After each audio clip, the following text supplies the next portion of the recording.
começar o dia estudando o câncer. Não seria melhor estar lá fora respirando a atmosfera deste dia radiante? Talvez. Não. Estamos imersos neste mundo até o pescoço, sujeitos às suas ingerências, às suas vicissitudes, aos seus dramas imensos. Então, peço a vocês a coragem, a ousadia de enfrentarmos este tema, um grande fantasma que ameaça a nossa felicidade na Terra. Enfrentarmos este tema com um estoicismo cristão, uma coragem cristã. Tá bem? Vocês topam esse convite? Não quero deixá-los deprimidos. Em absoluto, não quero deixá-los assustados de forma alguma, mas quero trazer um alento, um conhecimento que o Balde nos trouxe, julgamos indispensável para enfrentarmos os imensos dissabores, as ingentes dores que a vida nos constrange por vezes a atravessar. E na atualidade, uma mulher em cada 3, um homem em cada 2 irão falecer de câncer. É assustador. Quero contar um pequeno caso para vocês. Dramático. Sinto muito, mas é a realidade. Conhecemos uma criatura dócil, gentil.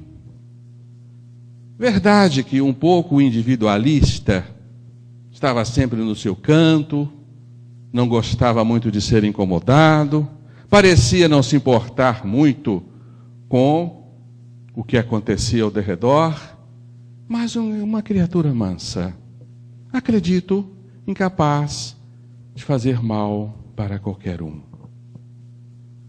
Pois não é que essa criatura, em plena juventude, certo dia, se recusou a comer. Comeu com muita dificuldade. No outro dia também. No terceiro dia também. Estava acabrunhada, começava a alimentar-se e parava. As pessoas ao redor logo deduziram que ela estava enferma. A levaram no médico, claro, para saber o que se passava. Ah, sim, essa criatura está com um problema nos dentes.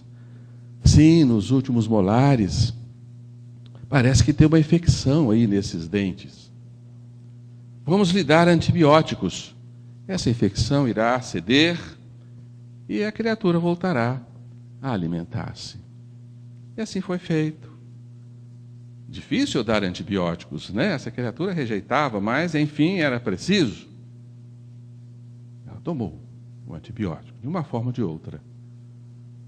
Esperava-se pela melhora que não vinha. E os dentes começaram a sangrar. De volta ao mesmo profissional. Vamos ter que retirar os dentes. É o único jeito de resolver essa situação. Ficará sem os dentes, mas livre desta infecção. Os dentes foram retirados com certo sofrimento, constrangimento, mas foram retirados. Agora vai melhorar. Não melhorou. A ferida deixada pela extração dentária não fechava. Não fechava. Passa-se 1, 2, 3 semanas, não fecha. Algo estranho está acontecendo aí, né? Vamos fazer uma biópsia. Ah, sim. A biópsia. Trata-se de um osteosarcoma, um tumor ósseo da mandíbula. Grave. Temos que tomar outras providências. novas medicações. Nada.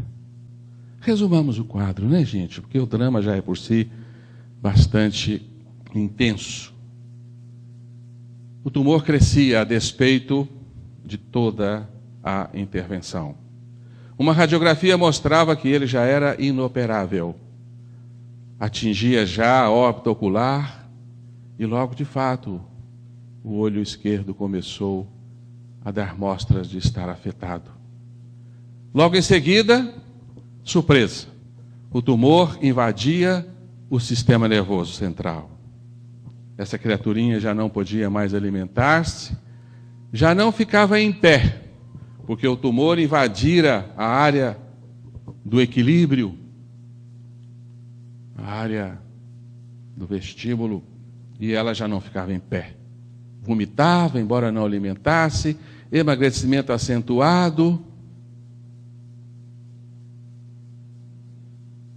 perdera o brilho, acambrunhada, triste. O médico disse: não tem jeito, vamos fazer uma eutanásia. Eutanásia? Sim, eutanásia. Era um médico veterinário. Tá bem, gente? A criaturinha era uma gatinha, Xana, uma gatinha branquinha, bonitinha, dócil, que vivia num apartamento com a sua dona. A dona debulhava-se em lágrimas. Eutanásia não. Mas o bichinho sofria. Já estava tomando morfina. Sim. Poucos dias depois, Xana deixa o plano da carne. Por quê? Nós somos amigos da proprietária, digamos assim, da Xana. E ela entrou quase que num quadro depressivo, porque era a sua amiguinha, a Xana, a sua companhia. Ela mora sozinha em Belo Horizonte e dividia a sua vida com aquela criaturinha. E agora? Lágrimas abundantes para ocultar uma grande interrogação. O que Xana fizera para sofrer tanto? Nesta vida, não. Ela nascera no apartamento, jamais maltrataram um ratinho que seja. Quem sabe na reencarnação passada ela tenha devorado muitos ratos, além da medida. Será? E agora estava sofrendo, não conseguia alimentar-se. Né? Por quê? Vocês sabem por quê? Xana fez alguma coisa para merecer um destino deste? E vocês sabem, os nossos bichinhos têm câncer. As cadelinhas têm câncer de mama, de útero, de ovário, frequentemente sofrem e morrem. Por quê? Temos explicações para isso? Na atualidade, nós que crescemos um pouco e deixamos a adolescência, estamos emergindo na maturidade espiritual, necessitamos alimentar os nossos intelectos com conhecimentos que venham a apaziguar o nosso coração. Então vamos tentar responder a esta nossa amiga de Belo Horizonte que ainda está se perguntando por quê.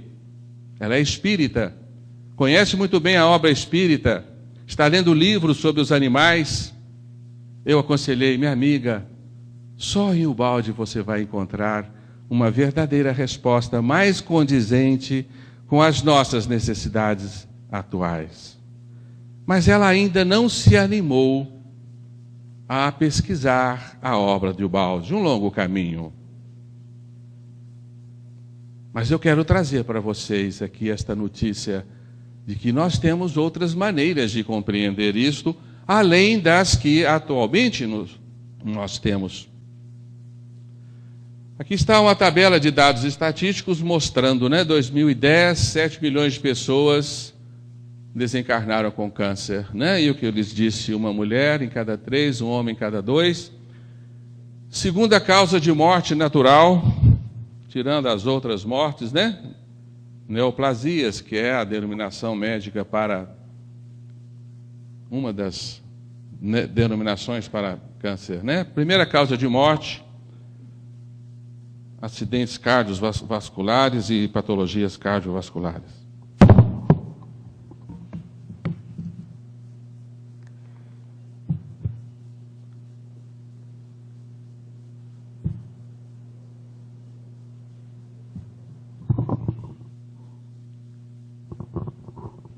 Câncer na espécie humana, sobretudo o câncer de próstata nos homens, de mama nas mulheres, né? Maior prevalência. Depois nós temos colo retal, aliás, antes de próstata, né? Útero, estômago, pulmão e assim vamos, né? Um pouco de história do câncer. De onde vem essa palavra câncer? Essa palavra vem do grego carcinos.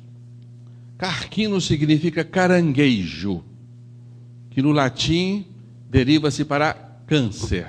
E do português, caranguejo. Mas nós mantemos a palavra na sua origem latina, câncer. Significa caranguejo. No século V a.C., viveu o famoso pai da medicina, Hipócrates. Hipócrates fundou a primeira escola médica instituída no mundo, na ilha de Kos, no mar Egeu.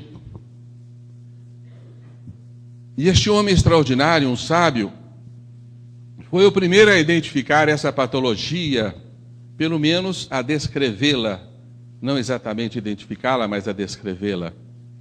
Ele achou que ela se parecia, sobretudo o câncer superficial, o câncer de mama, se parecia com um caranguejo, com a sua carapaça dura, rígida, fria, e os seus pés em torno, representando aquelas pequenas nodulações que o câncer principal dá ao seu redor. Então aquilo tinha uma aparência de um caranguejo, com as suas patas também duras e firmes, né? Suas 10 patinhas em volta de um núcleo central rígido. Portanto, Hipócrates achou que aquilo se parecia com um caranguejo e chamou aquilo de caranguejo, né? Como se fora um caranguejo, tá? Carcinos. Daí a nossa nominação atual, né? Advém lá de Hipócrates, século V a.C. Mas os gregos também chamavam esses tumores de oncos, que significa fardo, peso. É como se o indivíduo de repente passasse a carregar um peso extra, um pacote, né, que não lhe pertencia, uma massa tumoral, um peso, um oncos. Daí a medicina aproveitar esta palavra também e derivar a oncologia, oncologista, né, que vocês muito bem conhecem, que é outra denominação para o nosso câncer. Nosso câncer. Eu falei sem querer, viu, gente? Câncer dos outros. Né? Dos outros. É assim? Meu? Não. Oi? Ô, gente, perdão, hein? É o câncer que me assustou, eu até afastei dele. E qual era a hipótese de Hipócrates a respeito da origem do câncer? Os gregos acreditavam que o universo estava formado por 4 elementos, vocês sabem disso, né? O fogo, o ar, a terra, a água, né? O fogo, o ar, a água e a terra. Famosos 4 elementos. Da mistura desses 4 elementos formava-se tudo o que existia. Então o homem estava formado por 4 elementos também, né? Esses 4 elementos, na unidade humana, eles eram representados por humores, os líquidos orgânicos. O fogo, o sangue. A bilis amarela, a água. A bilis negra, a terra. E o ar, a linfa. Perdão. A linfa, a água. A bilis amarela, o ar. E o câncer seria produzido por um excesso de bilis negra, o elemento terra. Então, segundo Hipócrates, o indivíduo desenvolveria um excesso de bile negra e o tumor era a absorção desta bile negra. Obrigado, viu, querida? Não vou chegar perto mais. Então, o câncer era um excesso de bile negra. E, inclusive, dizia Hipócrates, se o médico retirar o tumor, a bilis negras então irá se espalhar por todo o organismo, levando o doente à morte. Melhor não tratá-lo, melhor não extirpá-lo. Esta era a recomendação de Hipócrates, porque ele, como um grande observador, havia notado que aqueles doentes que tinham seu tumor extirpado sucumbiam muito mais rapidamente do que aqueles em que era mantido. Melhor não tratá-lo. Então Hipócrates não tratava, apenas cuidava do doente quando ele desenvolvia o seu fardo, o seu oncos, né? Mas Galeno, aliás, antes de Galeno, lembremos que o acúmulo de bilis negras no organismo humano desenvolveria tumores, e quando a bilis negra se acumulasse no campo emocional do doente, desenvolveria-se a sua melancolia, os seus quadros depressivos, né? Melancolia também advém de coli, que é bile, né? E mela negra, bile negra. Melancolia significa acúmulo de bile negra, né? Então a bile negra poderia desenvolver estados depressivos e melancólicos ou tumores. O que tem certa coerência, nós vamos ver um pouco mais tarde, né? Mas já no século II da era cristã, nós vamos nos encontrar com Galeno, Cláudius Galeno, natural de Pérgaso, na Grécia Antiga, mas era um médico que havia se formado em Alexandria, havia curado uma ferida de guerra do imperador romano Marco Antônio. Marco Antônio, então, admirado da ciência médica de Galeno, o levou para Roma, e ele se tornou um médico famosíssimo em Roma, famosíssimo na Europa, e ele cuidou, né, de difundir os conceitos médicos para toda a Idade Média. Não era um hipocrático. Ele seguia a escola médica de Quinidos, uma outra ilha grega, onde se desenvolvia uma outra escola médica que, de certa forma, se opunha a Hipócrates. Não é o nosso assunto, porque senão nós vamos derivarmos por outros cantos, mas o Galeno, ele já achava que toda doença advinha de uma perturbação de um órgão. E toda perturbação de um órgão perturbava uma função orgânica. Então a doença era o órgão doente, né? Um conceito que até hoje a medicina trabalha sobre ele, diferentemente dos conceitos de Hipócrates, que dizia que quem adoece é o doente. Enfim, Galeno desenvolve uma terapêutica médica para curar o desequilíbrio dos humores. Portanto, ele desenvolve a famosa medicina dos humores. Um humor está excedente, o médico deveria, então, valer-se de terapêuticas para eliminar aquele excedente humoral, né? Então, usava-se os vesicatórios, substâncias que produzem vesículas na pele, né? Os eméticos, que produzem vômitos, os purgativos, que provocam diarreias, as sangrias, né? As ventosas, os sanguessugas, eram todos métodos que visavam extrair o pretenso humor excedente. Então, Galeno tratava o câncer, né? o oncos, com todos esses processos para que a bilis negra fosse evadida. Ainda no século IV a.C., percorrendo um pouquinho a história do câncer com vocês, né? Nós nos encontramos com Heródoto, famoso historiador grego, né? E Heródoto relata o drama da rainha Atossa. A rainha Atossa era esposa de Dario, rei da Pérsia, no século V a.C., e ela desenvolvera um tumor de mama, descrito com detalhes pelo Heródoto.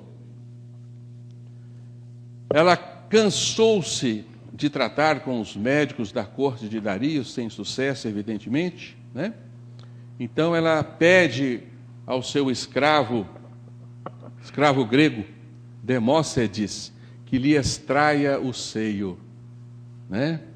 E foi, naturalmente, a causa imediata da sua morte. Aqui nós temos um busto da rainha Atossa. Então, no século IV a.C., já havia câncer de mama, né? Oi? Ah, pois não.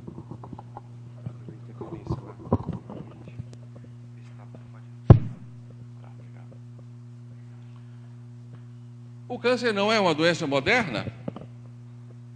Não, não é uma doença moderna. Existe mais câncer hoje do que antigamente? Também não.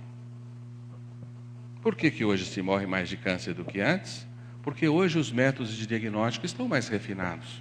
Hoje o homem sobrevive mais. E sabemos que quanto mais se vive, maior a chance de desenvolvermos o câncer. O câncer de próstata, por exemplo, ele aumenta exponencialmente com o aumento da idade. Mas nós temos registros históricos de que o câncer nos acompanha há muitos séculos.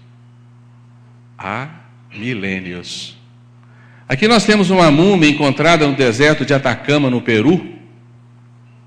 Esta mulher morreu de um osteosarcoma, que iniciou-se na sua bacia, no osso da bacia, e tomou o seu organismo. Esta múmia acredita-se ter 1.500 anos. Aqui uma múmia egípcia,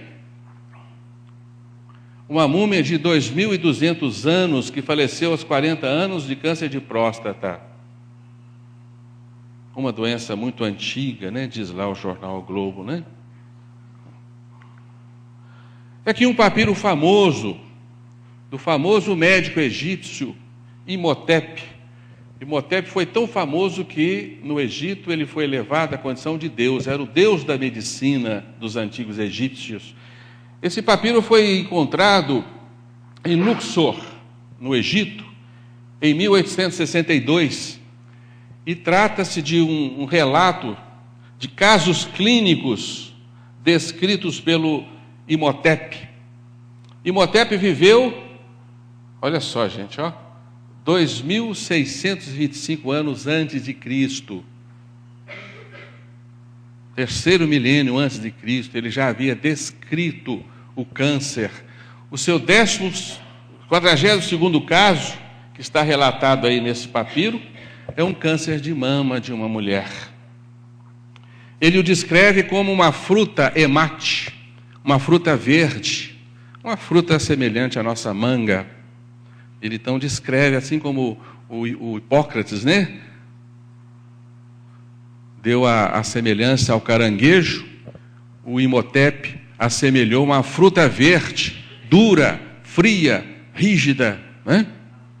E ele recomenda lá, diz lá no final do caso, tratamento não há. Mas ainda temos sinais de câncer na nossa espécie ainda mais remotos. 2 milhões de anos, um hominídeo. Sim, um hominídeo, o Pithecanthropus afarensis, de 2 milhões de anos, encontrado na Etiópia, África, pelo paleontólogo Louis Leakey, um câncer de mandíbula. E aí, nós estamos ficando apertados, não estamos? As plantas têm câncer? O Eduardo está aí para nos dar essa resposta? Cadê ele, Eduardo? Não veio hoje, Marcelo? Ah, Eduardo. Planta tem câncer?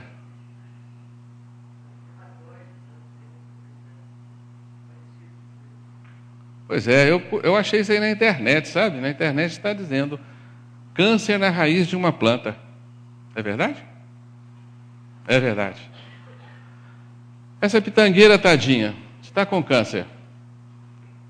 Sim, são lesões cancerosas na folha de uma pitanga. Expiação? Evidentemente que não. É uma piada perguntar se isso é expiação, né? Câncer no animal silvestre. É verdade, gente. Aí temos um animal silvestre com um câncer horroroso, né? Esse é um diabo da Tasmânia. Com o nome desse, acho que tem câncer mesmo, né? Mas é um bicho. Ele está cumprindo com a lei natural, né? Ele devora serpentes, não é isso? O diabo da Tasmânia é o único que vence uma serpente, né? O bichinho está com câncer. O que será, hein? Vocês já estão querendo ir para o balde, não é? Precipitemos as conclusões, por favor. Poupe-me de detalhes. Um pouquinho mais de história do câncer, gente. Prometo que eu vou terminar em o balde, hein? Vai dar tempo, não vai? Pode estender um pouquinho? Se eu sair sem aqui do balde, eu não vou receber nada, né? Só a história do câncer não vale.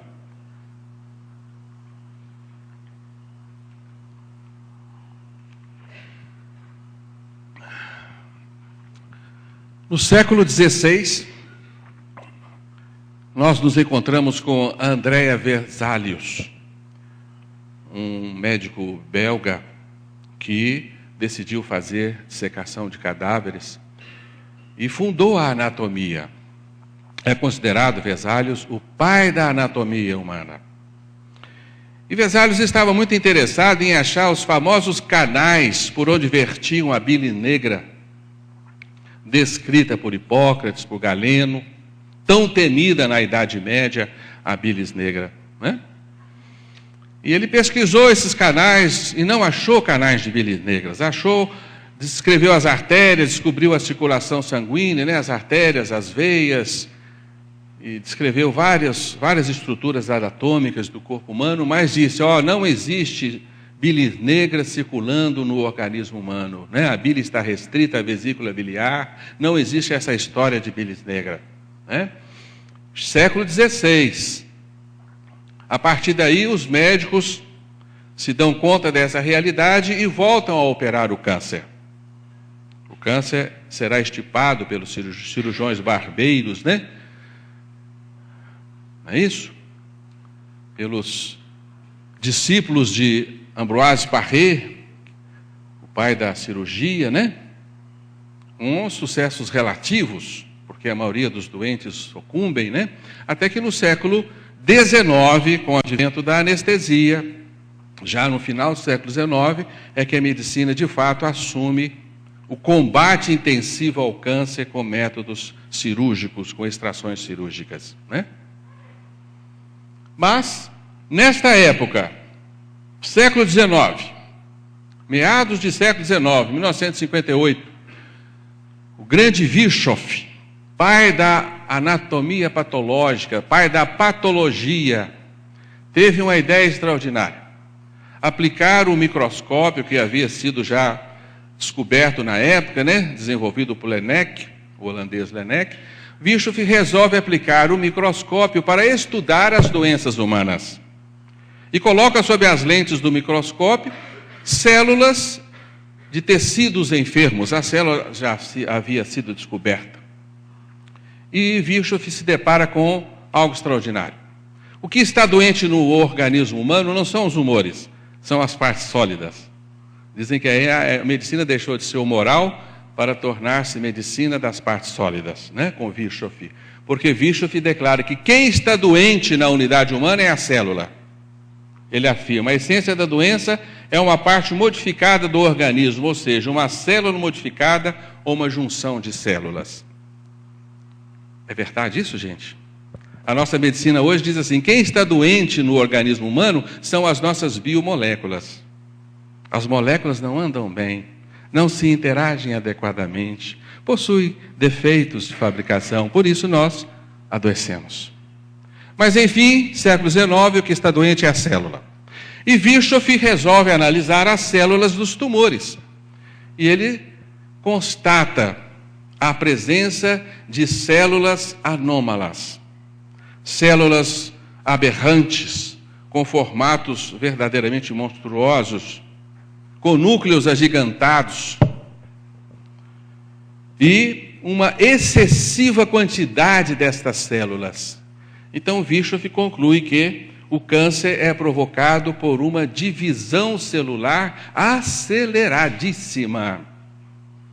Ele é que então nos dá a natureza do câncer. O câncer é provocado por uma multiplicação celular desenfreada. Ele cria o termo neoplasia, que significa nova formação de tecido. Ele cria o termo hipertrofia, que significa crescimento exagerado da célula, e o termo hiperplasia, que significa o número exagerado de células. Ele também nos dá o termo metástase, porque identifica que essas células se espalham para outros sítios do organismo, né? Ele identifica tumores com um comportamento relativamente benigno, são os tumores benignos, e tumores com um comportamento muito agressivo, os tumores malignos, né? Ele identifica tumores que nascem das nossas peles e das nossas glândulas e lhes dá o nome de carcinomas, né? Aqueles que desenvolvem nas glândulas, adenocarcinoma. Os tumores que se desenvolvem a partir do mesotélio, que são os nossos tecidos internos abaixo da pele, né? Tecido conjuntivo, ele chama de sarcoma, né? E são os nomes que nós até hoje utilizamos, né? O médico dá o nome de acordo com a pretensa origem do tumor, osteosarcoma, mielosarcoma, né?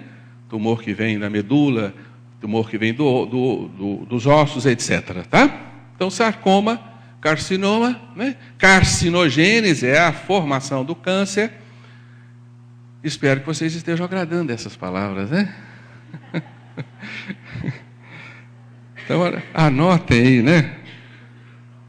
São palavras interessantes, não são? Gostaríamos de não aprendê-las.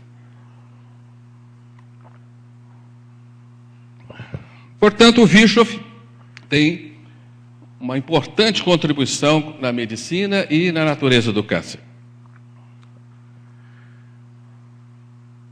Albert Fleming, outro alemão, discípulo de Virchow, pouco depois dessas descobertas todas de Virchow, ele faz outra constatação interessante. Ele descobre que no núcleo das células existem corpos que se coram intensamente pelo azul de metileno. Ele chama estes corpos em forma de bastões de cromossomas. Soma corpo, cromo cor. Corpos corados, cromossomas. E ele identifica que todas as células têm 46 cromossomas. Ele descobre que, no entanto, o óvulo e o espermatozoide têm 23 cromossomas. Então ele deduz, né, que há uma fusão desses cromossomas quando o óvulo é fecundado, e ali estaria o material genético das células, né? E, de fato, o cromossoma contém no seu interior aquela fita helicoidal e espiralada que é o DNA, né? O cromossomo, então, é o detentor dos nossos códigos genéticos, né? Do nosso genoma, né? Então, a descoberta importante do Fleming não é o mesmo Fleming da penicilina, né? E logo depois, um outro discípulo de Virchow, que é o David Hansemann, outro alemão, naturalmente, com esse nome, né? Me perdoe se as pronúncias não estão assim tão adequadas, né?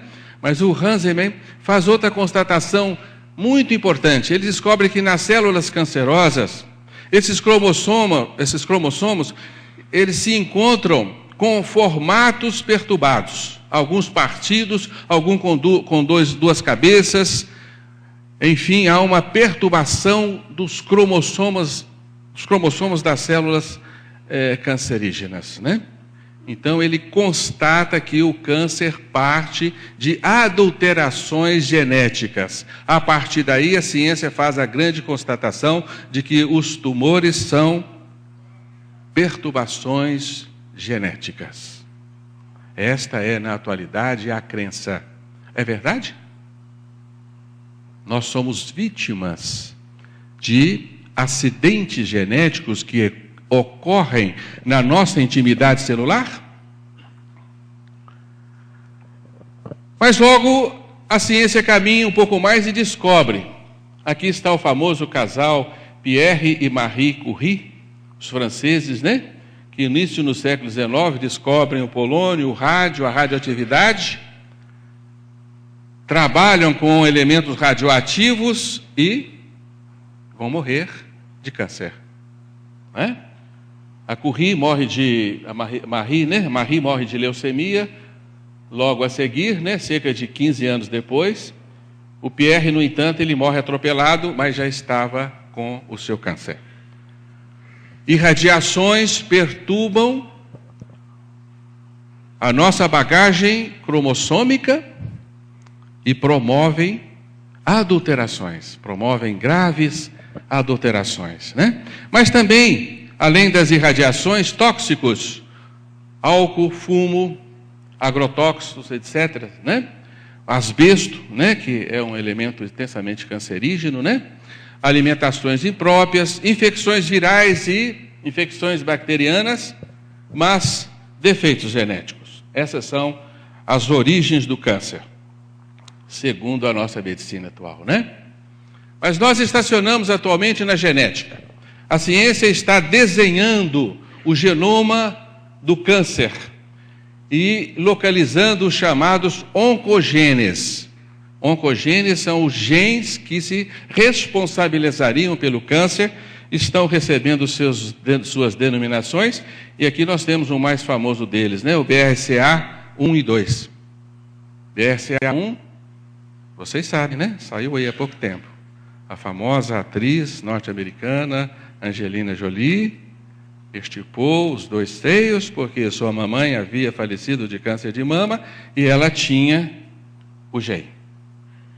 Portanto, alta possibilidade de desenvolver também o seu câncer. Uma fatalidade? A medicina, então, penetra no século XX, sobretudo a partir do ano 2000, quando se estabeleceu a metodologia precisa para desenhar e codificar, né, ou decodificar o genoma humano. A partir daí, a medicina começa a descobrir as interações genômicas que se responsabilizam pelos nossos tumores. Desse jeito eu não vou chegar no bote. Mas a medicina faz uma constatação muito estonteante. O câncer é uma patologia inteligente. Sim, não são acidentes absolutamente casuais e aleatórios que levam ao câncer. Acidentes genéticos aleatórios comumente levam à morte da célula. Mas o câncer não, há uma tática, há uma intrigada tática de combate, de guerra, de tal forma que adulterações genômicas desenvolvem uma célula altamente poderosa, resistente, capaz de sobreviver nos mais diferentes ambientes orgânicos. Ela conhece tática de guerra, ela sabe se defender, ela tem artimanhas. É como se fosse um ser dentro de nós. Mas ela tem a sua origem nos nossos próprios genomas. Ela é uma doença endógena, vem de nós mesmos. Mas se comporta de uma maneira estranha. É uma célula poderosíssima, difícil de matar. Nenhuma outra célula do nosso organismo pode fazê-la sucumbir quando ela se desenvolve plenamente. Ela cria resistência aos medicamentos desenvolvidos pela inteligência humana e transmite essas resistências para as suas próximas descendentes. Ela incorpora no seu código genético essas resistências. Ela sabe onde melhor sobreviver. Se acomodam, por exemplo, o mais distante possível do sistema imunológico. No sistema nervoso central é o ideal para elas, porque o sistema imunológico dificilmente alcança a intimidade dos nossos neurônios. Então, quase que por fim, elas ali se desenvolvem. O câncer de mama, por exemplo, ele é produzido por um sequenciamento mutacional de 127 modificações que se encadeiam uma à outra, desenhando uma ordenação coerente para que as células produzam tudo o que a célula tumoral precisa. Desenvolvimento de novos vasos sanguíneos, ritmo de reprodução e tudo mais, né? São chamadas mutações condutoras. Elas ainda desenvolvem mecanismo chamado de ampliação, que ampliam a mutação, para que a mutação se sobreponha à ordenação genética normal. É uma artimanha, não é? Como pode isso? É estranho. Além de aberrante, é assustador. Né? Por que a célula, então, se comporta dessa maneira, com uma inteligência que chamamos maligna?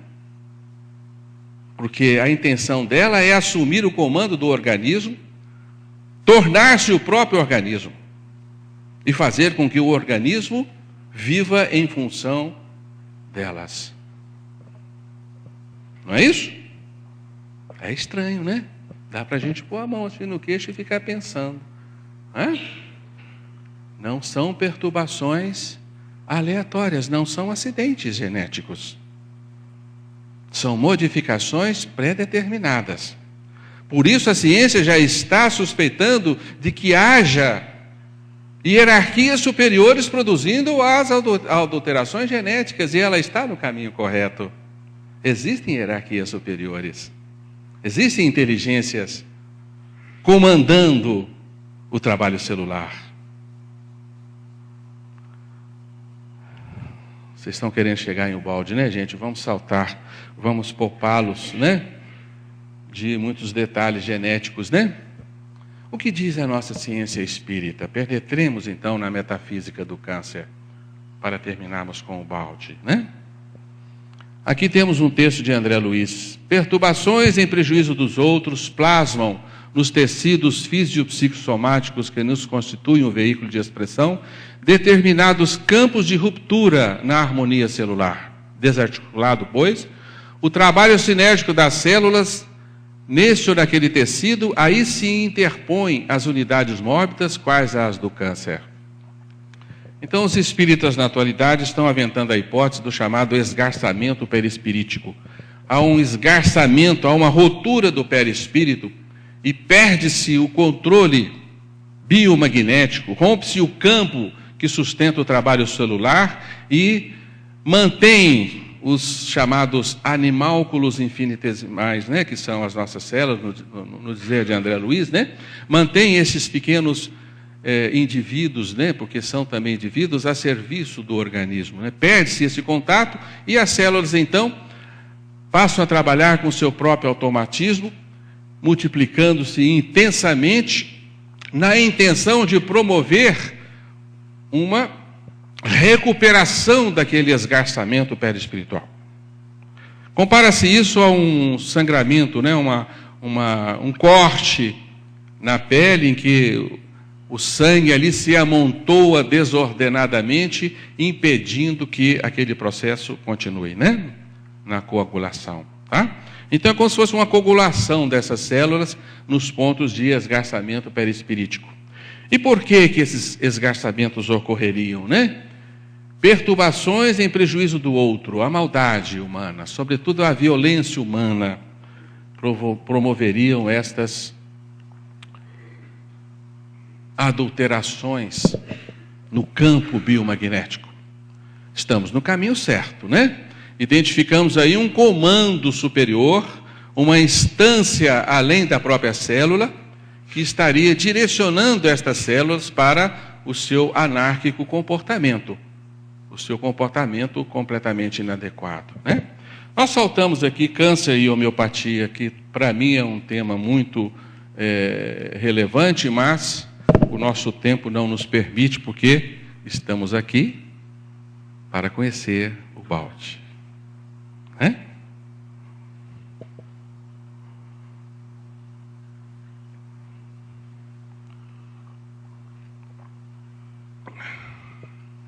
Então vamos respirar fundo, gente. Vamos acomodar na cadeira, né? Vamos apertar o cinto de segurança também. Vamos passar por turbulências. Coragem, viu, gente? Coragem. Estamos aqui para nos libertarmos das nossas muitas mazelas, para deixar para trás a nossa vicissitude, a nossa estranha vida na carne, as nossas exóticas existências nesse exótico universo. Estamos aqui hoje para isso, para nos libertarmos. Vamos penetrar nesses elevados conceitos que o balde nos traz. A doutrina espírita nos trouxe o conselho, o consolo imenso de que não sofremos por casualidade. Somos os artífices das nossas enfermidades. Construímos os nossos tumores. Os tumores na espécie humana são nada mais que expiações de delitos graves cometidos, sobretudo, no nosso passado reencarnatório. Bacana? Não abrimos mão deste conceito. Mas isso não nos basta para explicarmos o câncer dos animais, o câncer na natureza, o câncer nas plantas. Enfim, por que o câncer existe? Esta é a resposta. Perdão, é a pergunta que merece resposta. Nós precisamos ir além da revelação espírita, trazendo a revelação de Ubaldi, que veio completar a revelação espírita. Nenhum problema pode ser verdadeiramente resolvido se não partirmos de sua orientação cósmica, que o enquadre em relação ao funcionamento orgânico do todo. Problemas atuais, na sua segunda edição, página 149. Então nós precisamos de um modelo geral, de compreensão da estrutura da vida do universo e aplicar esse modelo para entendermos toda a fenomenologia que nos rodeia, para entendermos as nossas vidas, os nossos destinos, os nossos problemas e a constituição da nossa vida e do universo. O Ubaldi nos diz então que o nosso universo não é propriamente uma construção de Deus. Espera aí, agora tem que apertar o cinto. Não é?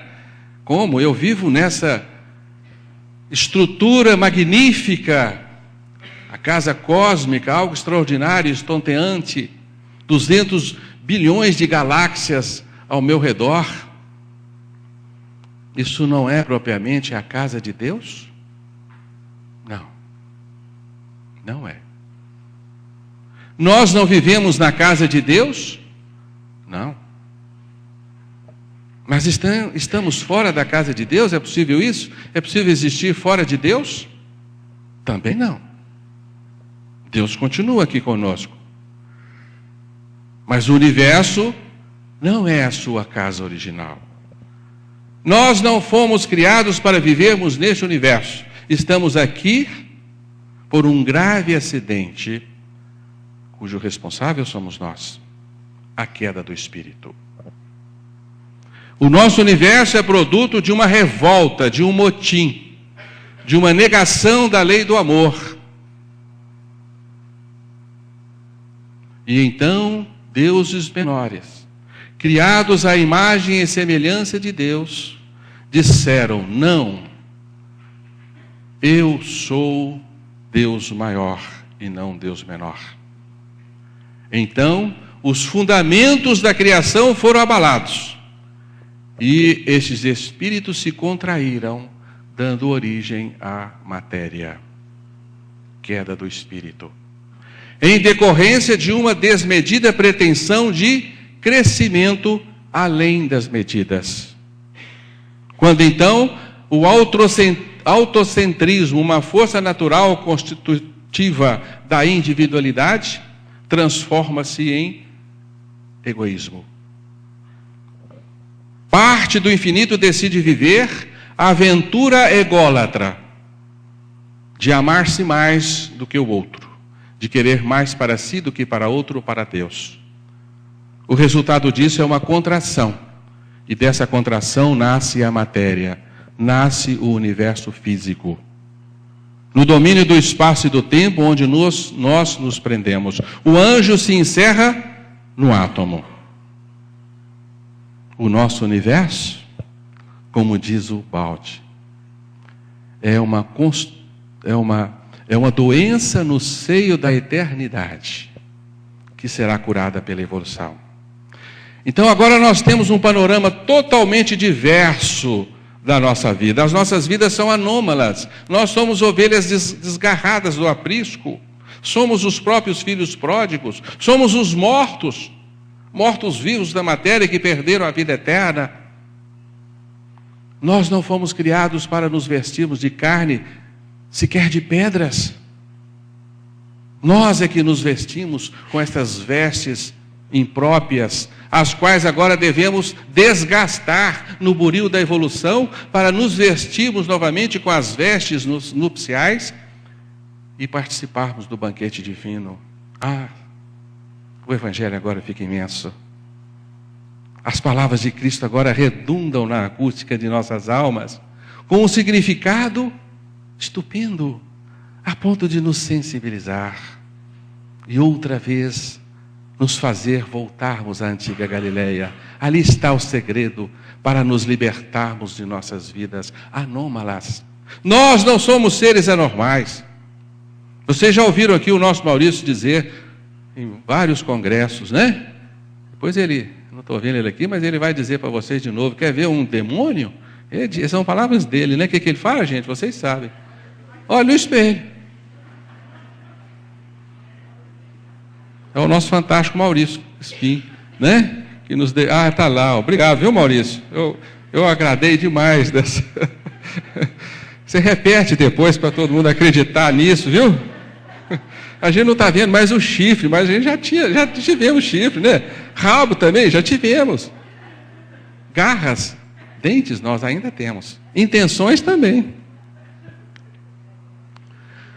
Portanto, a gênese do nosso universo está delineada aqui nesses 10 princípios, 10 características, 10 fundamentos que regem o nosso universo, que é uma adulteração da criação divina, porque a criação divina não pode partir do caos para a ordem, não. Deus está aqui presente. Ele é a ordem que, em meio à desordem, luta para superá-la. E os princípios divinos serão vitoriosos. O nosso universo, como todos nós, iremos retornar ao estado original, com muito esforço, no grande oceano do tempo, no labor evolutivo, que nós já estamos cansados. Não é verdade? Mas vamos delinear aqui alguns princípios, né, de gênese do nosso universo, que parte da desordem, do caos, e que se fundamenta em princípios que não são aqueles pretendidos pelo nosso Pai, que é a bondade e o amor infinitos. O nosso universo parte, então, de um desmedido crescimento de egos. Todos que vivemos aqui somos ególatras. Não venha dizer que não é. Nós dizemos, tem corpo. Qualquer natureza que seja esse corpo, é egoísta. Porque só a força ególatra, egóica, é poderosa o bastante para aglutinar matéria em torno do seu eixo. Tem corpo, é espírito caído. Espírito puro é como Deus, não tem corpo, gente. Não tem corpo. Vocês imaginam um corpo para Deus? Evidentemente que não. Os seus filhos também? Não. Nós perdemos a condição de filhos de Deus. Somos filhos em minúscula, né? Porque não podemos deixar de ser, mas perdemos a condição de filhos em maiúsculo, né? Que Cristo veio nos devolver. Vivemos egocentrismos separatistas. Adoramos o individualismo. Eu. Se sobrar, um pouquinho para o outro, né? Quero que o universo rode ao meu redor. Me aplaudam, me admirem, né? Eu sou o máximo. Desejo de expansão e de domínio é o que nos caracteriza de longa data. É como vivem todos no AS. O antissistema, o universo às avessas, assim o Baldi o chamou, né? Produção de matéria instável e degradável. Deus se veste de matéria, gente? Não, em absoluto. A matéria está subordinada ao transformismo e Deus não. Né?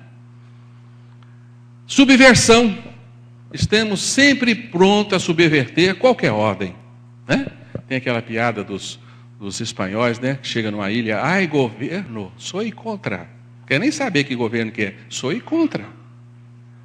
E é por isso que dos 10 mandamentos do Decálogo, 9 começam com não, não, não, não, não, não, não, não, porque nós fazemos tudo aquilo.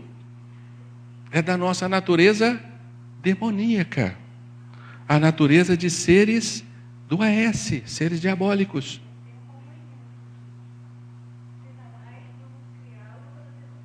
Ah, sim, é isso mesmo, né? Subversão. Vou fazer outro governo, né? Qualquer que seja, né? Desordem é de onde parte o nosso universo. Predomínio do indivíduo sobre o coletivo. Ainda somos assim, né? O coletivo não vale nada para nós, né?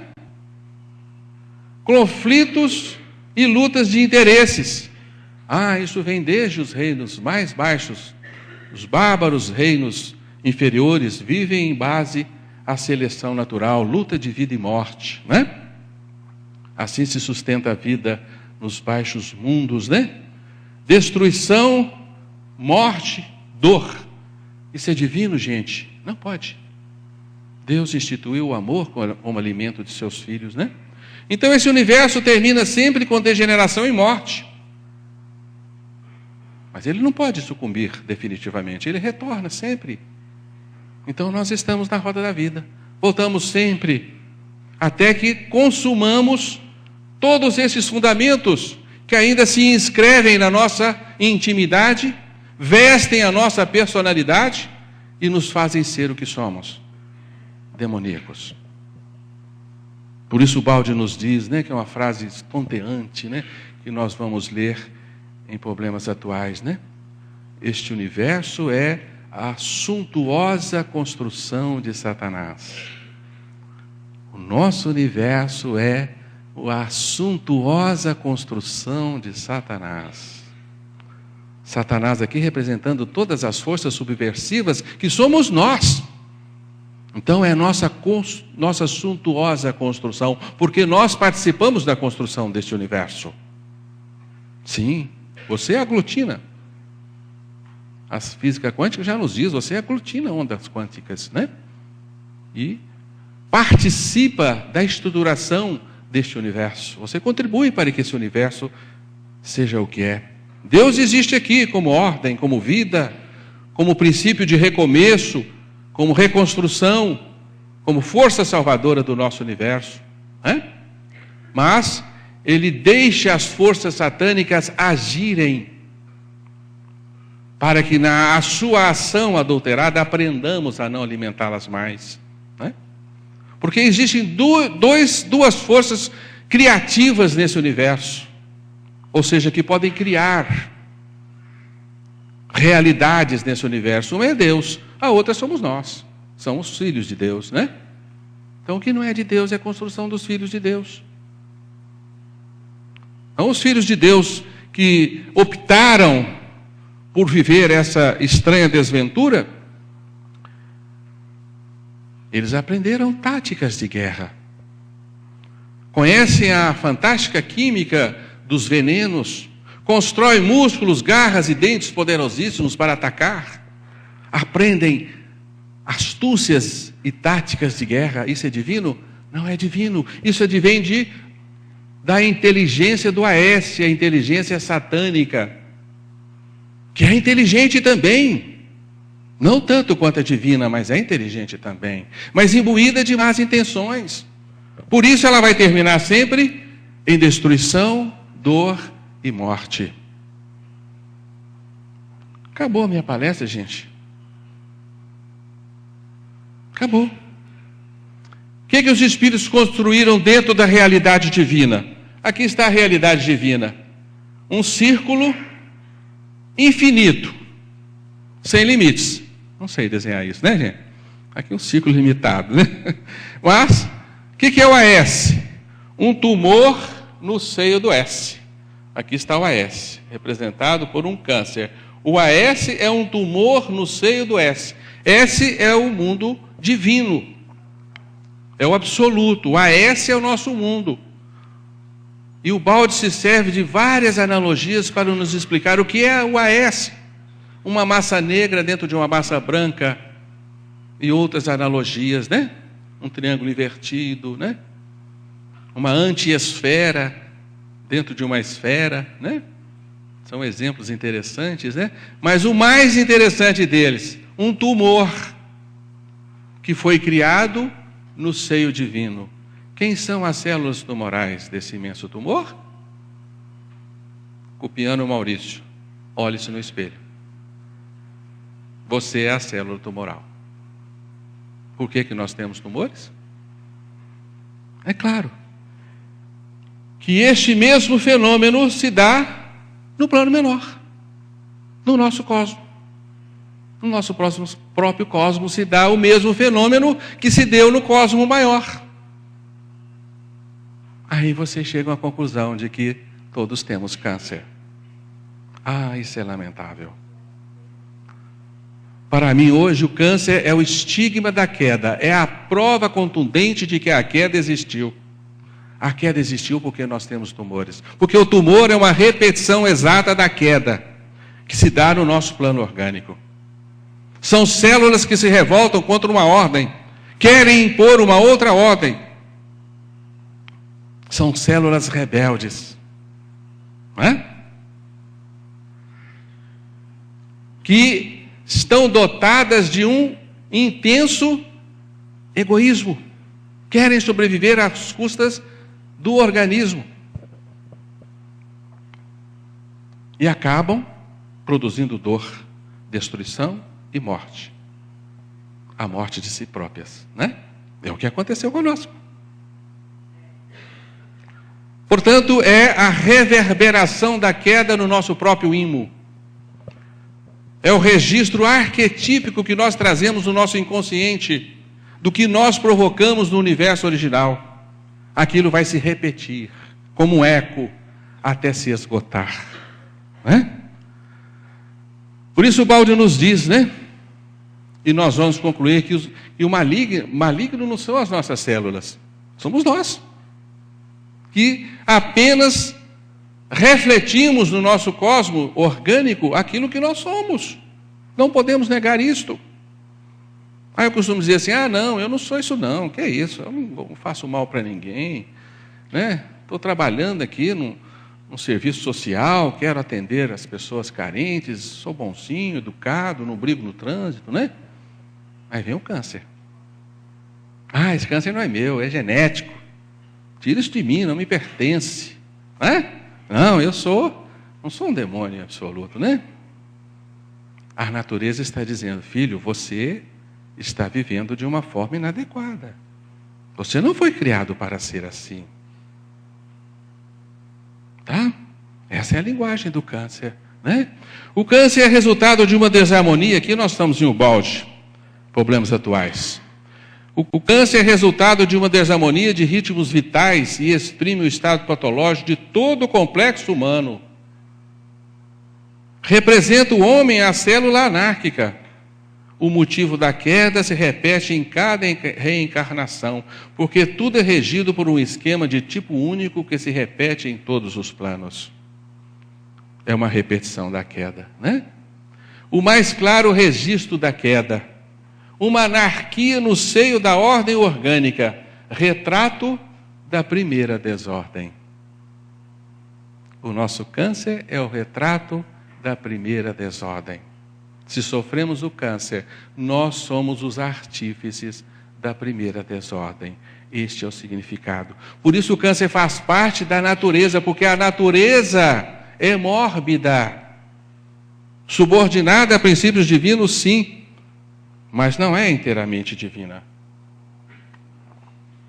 Por isso, o câncer está inserido na natureza. A natureza é antissistêmica. Está subordinada a princípios fundamentais de desordens. Por isso, a natureza está representada pela luta pela sobrevivência, por destruições, mortes, injustiças, não é? Sim, injustiças. O mais fraco é comido pelo mais forte, né? E o balde acrescenta: não existe, não pode existir, é inútil procurar o micróbio no câncer. Isso está dito lá para que a gente não crie confusões, porque o balde faz uma proposta de que há um agente biológico indutor do câncer, o saprófita de Chodan, né? O triponema pálido, né? É apenas um esforço do missionário para identificar algum agente transmissor das ordenações profundas do Espírito. Mas, acertadamente, ele afirma: não existe. Não podemos imputar o câncer ao vírus, às bactérias, aos tóxicos. São excitantes da formação tumoral que já é nossa. Dizem que o nosso organismo briga a todo instante, luta a todo instante para manter a ordem mínima e podemos sobreviver neste planeta. A todo instante nós formamos células tumorais que são destruídas pelo nosso sistema imunológico, porque a desordem faz parte, a desordem é inerente à nossa própria natureza.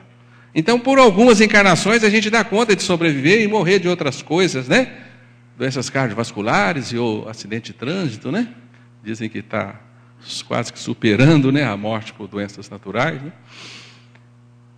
Mas, mínimo deslize, lá vem a desordem, sobrepondo-se à ordem orgânica. Não é? Estamos acabando, gente. O ego patológico termina, no entanto, para destruir a si mesmo. É o que aconteceu, né? Portanto, o câncer é a reverberação da revolta que nós alimentamos pelos milênios. E precisamos lutar bravamente, heroicamente, para superar em nós, né? Vive-se esmagando o próximo. Isso significa a dor de todos, inclusive de quem esmaga, né? Mesmo do vencedor. Não estamos esmagando o próximo, mas uma parte do nosso próprio organismo. Vivemos com células tumorais, né? Esmagando o próximo, né? A célula subversiva, anárquica e criminosa é a expressão da desordem e do mal no campo orgânico. E de onde vem a desordem e o mal? Da nossa própria natureza de espíritos derrocados, né? Mas o câncer representa uma benesse divina. Espera aí, como? É uma bondade de Deus? Sim. Por quê?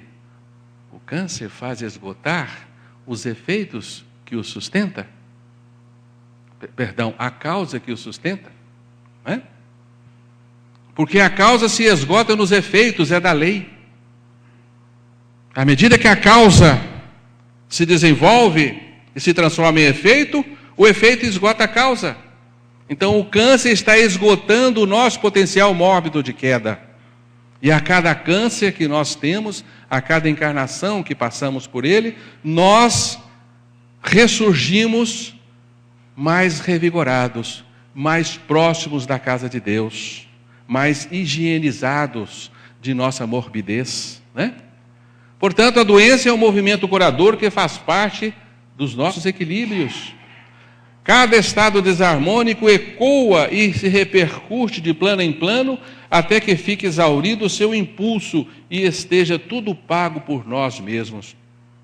Portanto, a doença está exaurindo os nossos impulsos mórbidos, está consumindo a nossa inércia, porque nós vivemos na inércia da revolta, na inércia do motim, na inércia da queda, né? Então, à medida que nós transferimos a nossa patologia metafísica, a patologia do espírito para a carne, nós estamos nos curando, como que é a doutrina espírita, estamos nos depurando. Como nos curar, então, de nossos cânceres? Porque agora eu estou ciente de que todos vamos ter câncer. Alguns nessa encarnação, 1 em cada 2 homens, 1 em cada 3 mulheres, por enquanto, né? Então, alguns vão escapulir desta, mas da próxima, ou da outra, ele vai nos pegar de novo. Coragem. Oi? Já tivemos outros cânceres. Temos temor dele, porque conhecemos o bicho. Né? Tá bem, gente? Então, coragem. Quando ele aparecer, aceitem-no de boa vontade. Não estou dizendo, né? Estamos fazendo aqui uma apologia do câncer. Ah, que beleza, estou de câncer, não vou me tratar, não vou me cuidar, em absoluto. Vou me entregar aos recursos que a medicina se dispõe. Não estou dizendo isso, mas vamos aceitá-la de uma forma diferente. Né? Vamos aproveitar a lição. Essa lição doída. E essa lição está dizendo assim para você: não devo alimentar o meu egoísmo, o meu egocentrismo. Eu sou uma célula social. Vou amar o organismo social como eu me amo. Vou doar ao organismo social tudo que eu posso. Mais ainda. Nós estamos nesse patamar, gente? Não. Nós ficamos indignados com os impostos que pagamos, né?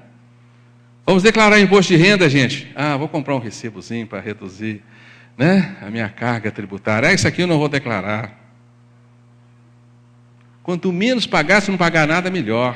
Estou satisfeitíssimo. O organismo social que se dane. Eu não sei o que fazem com o meu dinheiro, né? Não vou pagar. Nós não saímos por aí, né? Como os francamente rebeldes, destruindo patrimônios alheios, não é verdade? Já temos certo respeito. Mas o alheio é apenas um acréscimo da nossa pequena bondade. Ah, se eu tiver um tempinho, eu vou me dedicar ao social. Não é assim, gente? Primeiro os nossos, depois nós, depois nós, depois o vizinho, olhe lá, né? A dor do outro é do outro, não é minha. Não é? Nós vivemos como aquele sujeito que está num barco e tem um furo do outro lado, e está enchendo de água, e a turma lá desesperada para esvaziar o lago, e você está do outro, e você olha assim: não tenho nada com isso, não é do meu lado. Se vire. Ele vai afundar junto, não vai? Estamos no mesmo barco, gente. A dor do outro é nossa. A necessidade do outro é nossa também. Mas nós não queremos o nosso bem bom. Se o Estado me sustentar, então, melhor ainda. Não preciso trabalhar, né? Tem um salário no Marajá. Pronto, acabou, é tudo que eu queria, né? Não vou trabalhar, fazer nada. Corre, gente, a mudar a atitude íntima. Ame o social como ama a si próprio. Deixe de ser uma célula individualista. E você estará verdadeiramente apaziguando os seus tumores, que estão aí como bombas relógios.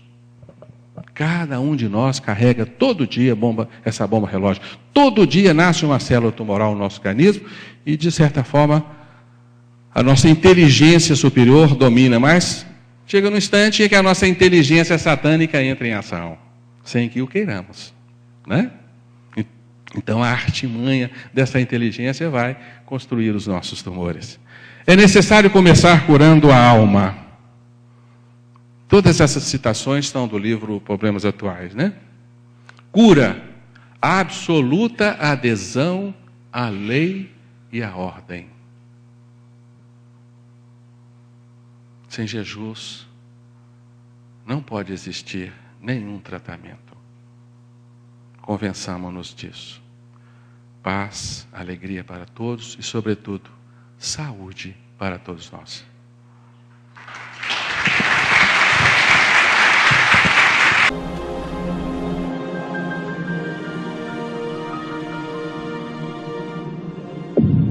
IBS, Instituto Brasileiro de Benemerência e Integração do Ser. www.ibis.org